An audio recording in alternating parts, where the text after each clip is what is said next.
tegirmon aylantirdi. Rasululloh sallallohu alayhi vasallamning rayhonalari bo'lmish Fatima radhiyallohu anha tegirmon aylantiraverib qo'llari qavarib ketganidan, meshda suv tashiyverib yelkalari shilinganidan, uy supurib kiyimlari chang bo'lganidan turmush o'rtog'i Ali radhiyallohu anhu ga shikoyat qildi. Hazrati Ali Rasululloh sallallohu alayhi vasallamga asirlar kelganini, u zotdan xodim so'rab ko'rishini aytdi. Fatima radhiyallohu anha otalari huzuriga bordi. U yerda bir necha kishi bor edi. Boshqalarning oldida ehtiyojlarini ayta olmadi. Oysha onamiz radhiyallohu anha ga sekin nima sababdan kelganini bildirib, so'ng qaytib ketdi. Odamlar ketganidan so'ng Oysha onamiz Nabiy sallallohu alayhi vasallamga Fatima radhiyallohu anha kelib ketganini aytdi. U zot Fatimaning uyiga bordilar. Ular uxlamoqchi bo'lib turishgan ekan. Kirishga izn so'radilar. So'ngra kirib ularga dedilar: "Sizlarga xizmatkordan ham yaxshiroq narsani aytaymi? Uxlash uchun to'shakka kirsangiz 33 marta takbir ayting. 33 marta tasbih ayting. 33 marta tahmid ayting. Ana shu kalimalarni aytish sizlar uchun xizmatkordan yaxshiroqdir." Butun dunyo ayollarining sayyidasi Rasululloh sallallohu alayhi vasallamning jigarporalari bo'lmish Fatima radhiyallohu anha tegirmon aylantiraverib qo'llari qavarib ketibdi. Suv tashiyverib yelkalari shilinibdi. Uy supuraverib kiyimlari chang bo'libdi. Bu bilan Fatima radhiyallohu anhaning qadri eri nazdida kamaydimi? Otalari nazdida kamaydimi? Robbi nazdida kamaydimi? Aslida uy ishlarida yordam beradigan xodimaning bo'lishi ayb emas. Ishxonada bitta ish, uyda esa mingta ish. Uy ishlari ayollarimizni ezib tashlaydi. Oilasiga moddiy kengchilik va iqtisodiy jannat yaratib qo'ygan erkak haqiqiy mard va oliy janob erkakdir. Xotiniga yordamchi qilib berish gunoh emas.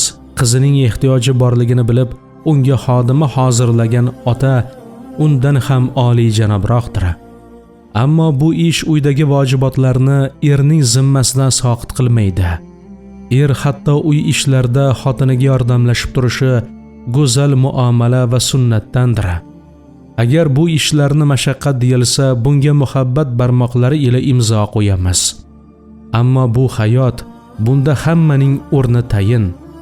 Har bir ishda qiyinchilik bor, ammo onalik, zavjalik va uyga bekalik qilish xotin kishining fitratida bor. Ana shu fidokorligi uchun ham ayollar taqdirlanishi kerak.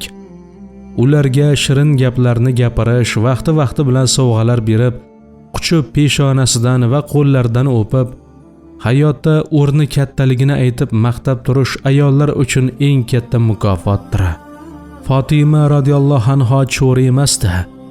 U kishini hech kim xorlamagandi, ammo uy ishlari charchatgandi. Ali radhiyallohu anhu pul yo'qligi sabab xodima olib bermagan edi. Maqsad Fatima radhiyallohu anhoni qiynash emasdi. Rasululloh sallallohu alayhi vasallam ham qizlarga xodima bermadilar, zero u zot odil edilar.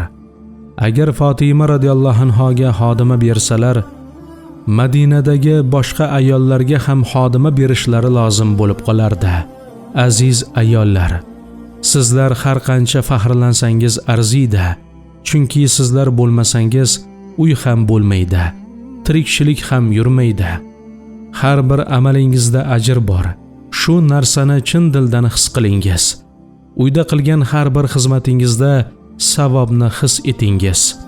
Erkak kishi xotinining og'ziga soladigan birgina luqmasida sadaqaning ajri bo'lsa, ayol oilasi uchun bu luqmani pishirib berishi, ularga chiroyli taqdim qilishi, oilasining kiyimlarini yuvishi nega savob bo'lmasin?